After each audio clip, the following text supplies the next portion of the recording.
सिद्धार्थ कथा, सुनो सुनो सिद्धार्थ कथा। सत्य कथा, पुरुषार्थ कथा, सुनो सुनो सिद्धार्थ कथा। चढ़ते सूरज सा तेजवान वो कीर्तिमान, हुंकार भरे जब कूच करे, थर थर कांपे आसमान। वो राजपुत्र वो शूरवीर, पर्वत को भेद दे उसके तीर, शांति का स्रोत करुणा की धार, गिरधर झरे मन से अपार। वो राजपुत्र वो शूरवीर, पर्वत को भेद दे उसके तीर, है शाक्य वंश का वो तारा, जगमग है जिससे जग सारा। सत्य कथा, पुरुषार्थ कथा, सुनो सुनो सिद्धार्थ कथा।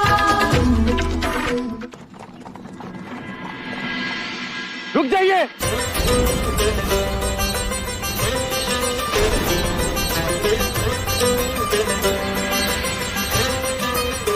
आप युवराज को रुकिए। युवराज, युवराज, युवराज, हमें जाना चाहिए। इनके परिवार की बात, हमें मंदिर भी जाना है ना।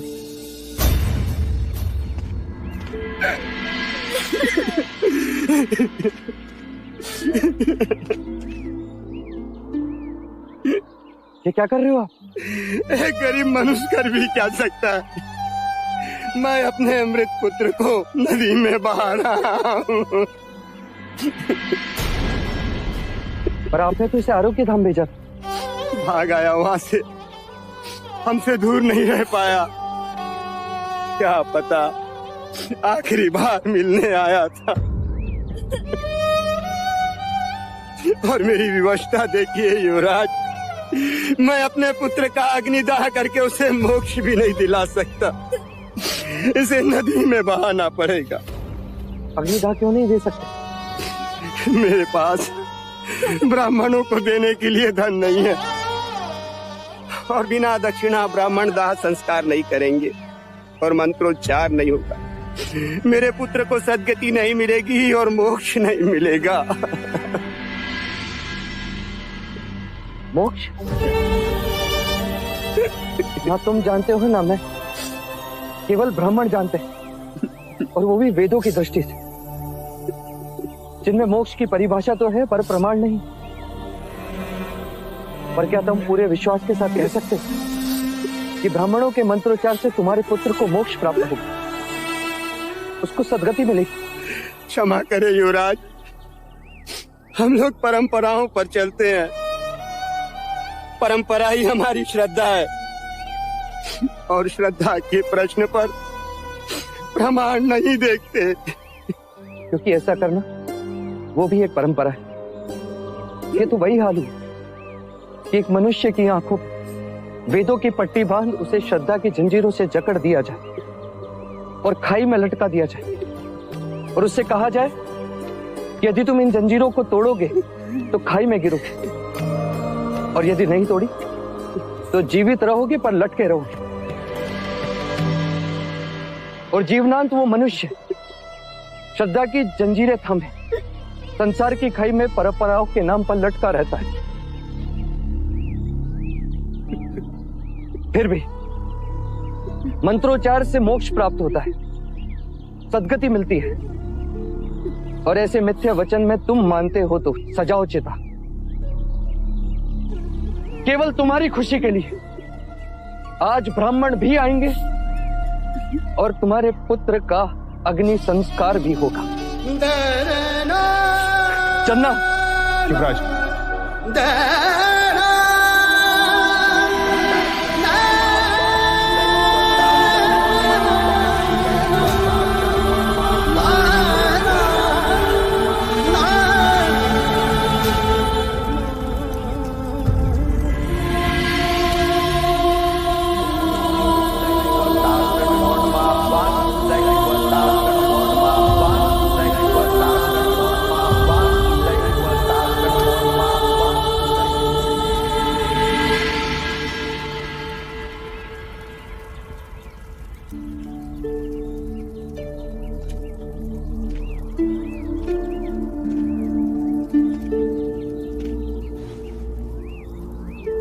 चिता राख हो गई। दारुण के पिता भी अस्थियां विसर्जन को ले गए। कब तक बैठे रहेंगे आप यहाँ?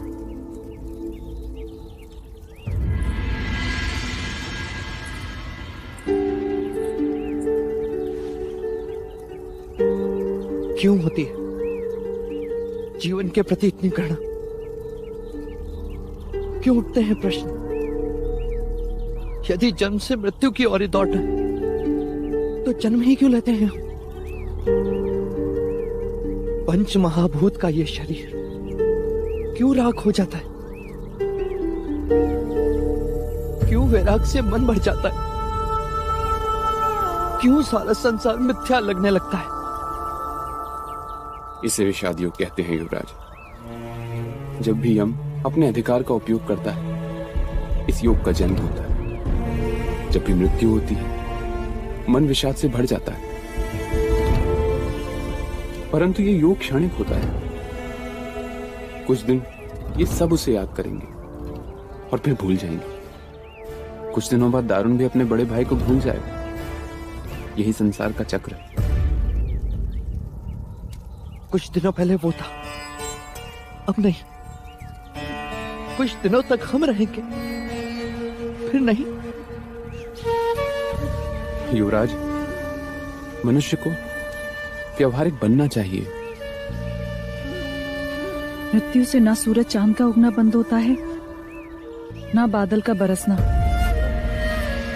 प्रकृति का नियम है, फूल खिलते हैं, मुरझाते हैं, फिर कोपलें फूटती हैं। बादल बरसने को ही जन्म लेते हैं और बरसने के बाद उनका अस्तित्व नहीं रहता। फिर नया बादल बनता है, फिर बारिश होती है। पर जगत रुकता नहीं, वो चलता है। अब हम भी चलें? हाँ, हम भी चलते, यहां से दूर। कल प्रातःकाल ही मैं आपको दूसरे शाक्य प्रदेश ले जाऊंगा। ऐसी जगह ले जाऊंगा कि नहीं चलना। हम कपिलवस्तु वापस चलेंगे।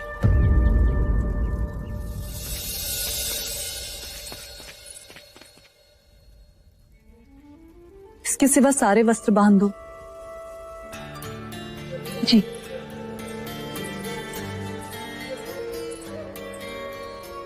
चन्ना ने कहा है कल प्रातःकाल हम यहाँ से प्रस्थान करेंगे। आपको यहाँ से कुछ कपिलवस्तु ले जाना है? नहीं, मुझे यहाँ की कोई स्मृति नहीं चाहिए जिसे मैं अपने साथ ले जाऊं।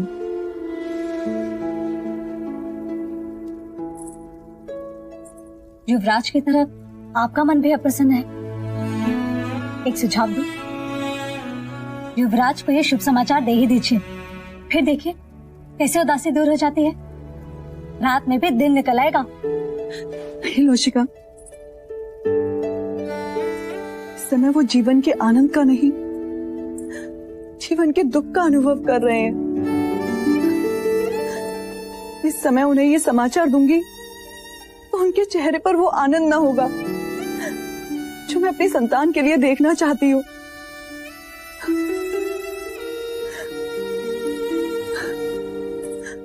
उन्हें ये समाचार मैं तब दूंगी जब वो प्रसन्न होंगे।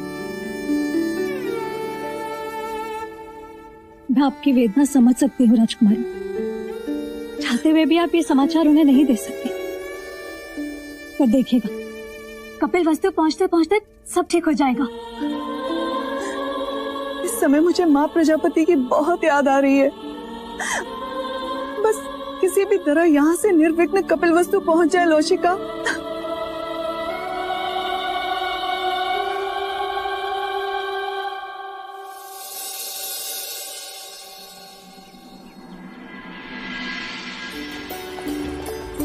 देखो इन शिखरों, इन वृक्षों को, क्या सोचते होंगे?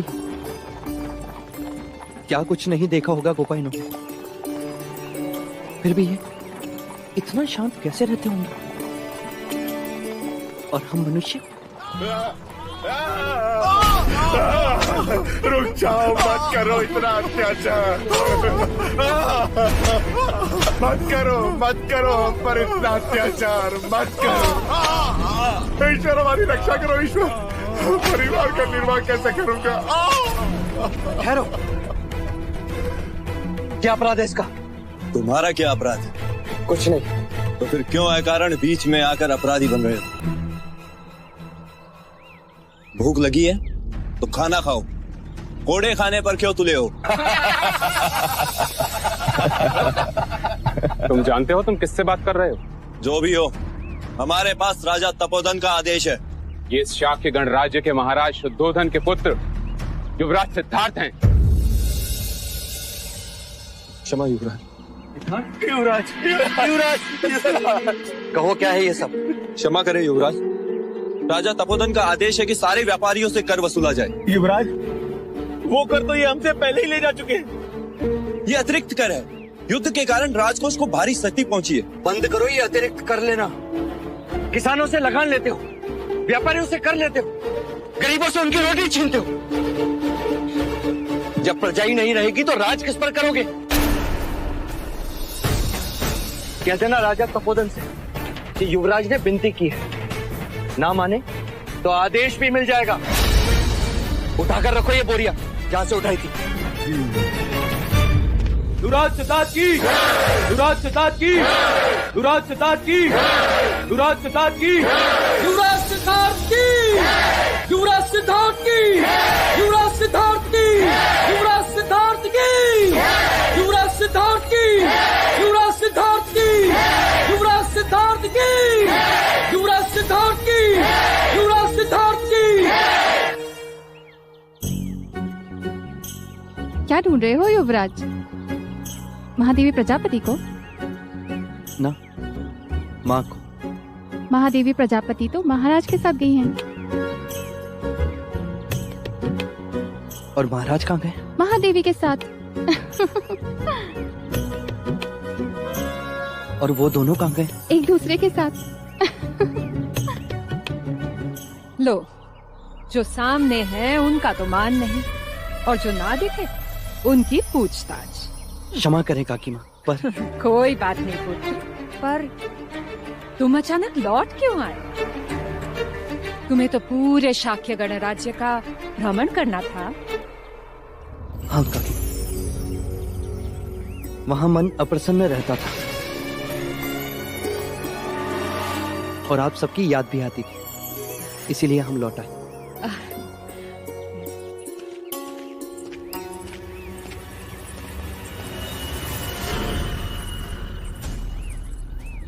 अभी तो बात टाल दी है, लेकिन अगर फिर से महाराज के बारे में पूछा तो क्या उत्तर देंगे?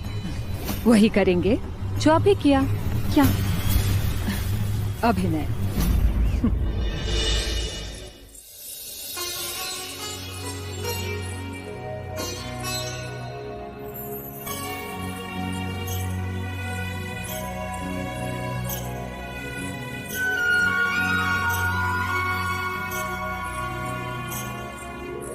क्यों अकारण चक्कर लगाकर अपने पैर दुखा रही हो? पैर कहाँ, पेट दुख रहा है। किस कारण? ऐसा क्या खा लिया तुमने? एक बात। बात? कैसी बात? वही जो आपके पेट में है। इतनी बड़ी खुशी की बात आप अपने उदर में कैसे छुपा सकती हैं राजकुमारी? मेरा तो मन कर रहा है कि मैं थाली बजा बजा कर पूरा महल घुमाऊं, गगन ढोल बजाऊं जिसे सारा नगर जान जाए, और महाराज और महादेवी जहाँ कहीं भी हो हवा पे सवार होकर आपके पास चले आए। बोलिए, बता दूं? क्या बताना चाहती हो लौशिका?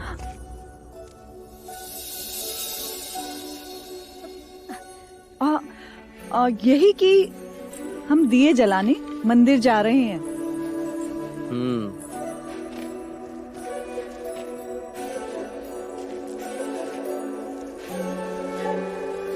तीन दिए? ये किस लिए गोपा? पहला, हम यहाँ से सब सकुशल पहुँच जाएं, इसलिए।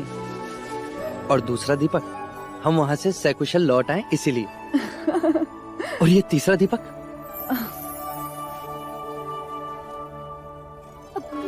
मैं चन्ना से कहकर तैयार करवाती हूँ।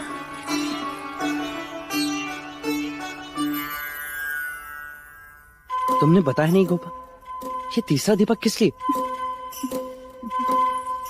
आप बताओ तो मानू।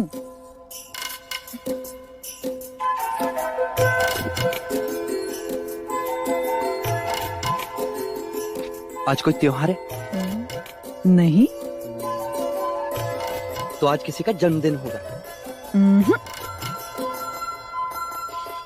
मेरे लिए? नहीं। तुम्हारे लिए? मेरे मन की शांति के लिए? नहीं। तुम्हारी बाली खो गई थी जो तुम्हें मिल गई, इसीलिए?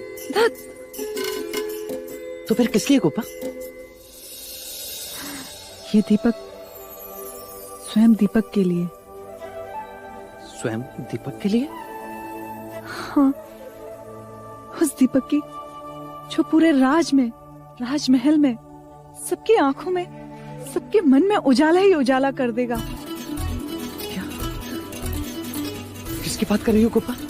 उसकी, जिस दीपक को सारा परिवार कुल दीपक कहेगा। क्या कहा गोपा तुमने? अर्थात जो मैं सोच रहा हूँ सत्य है गोपा? वो सत्य है? हाँ। अर्थात एक छोटी बांसुरी बनवानी पड़ेगी, एक छोटा कटिबंध लाना होगा। हाँ। झुंझुने वाला। उसके छोटे छोटे चरणों के पीछे दौड़ना पड़ेगा, जो महाराज की दाढ़ी खींचेगा और महाराज कुछ नहीं कर पाएंगे। जो माँ की गोद में सोएगा और माँ उसे लोरियां गाकर सुनाएगी। आह गोपा, गोपा, गोपा, गोपा, इस सृष्टि का आनंद सच कितना अवर्णनीय है। सच गोपा, जिसके केवल समाचार मन को उजाले से भर दिया, जब वो स्वयं आएगा तब क्या होगा गोपा? क्या हमारी आंखें उस उजाले को सह पाएंगी? हाँ, वो स्वयं हमारी आंखों का तारा होगा। अरे महाराजा और महारानी को जब ये खुशी की बात पता चलेगी तो क्या होगा गोपा? चलो हम ये खुशी की बात उनको बताते हैं। पर वो है कहाँ? वो तो, पर मैं उन्हें ढूंढ लूंगा। कैसे? वो तो महाराज की आज्ञा थी, इसलिए मैंने कुछ पूछा नहीं। लेकिन मैं जानता हूँ गोपा, उनकी अनुपस्थिति का कारण मंजली काकी और मंजली काको को अवश्य पता होगा। मैं अभी पूछ कर आता हूँ। और मैं कह देता हूँ गोपा, सबसे पहले ये खुशी का समाचार हम माँ को सुनाएंगे। माँ बहुत खुश होगी, बहुत खुश होगी माँ।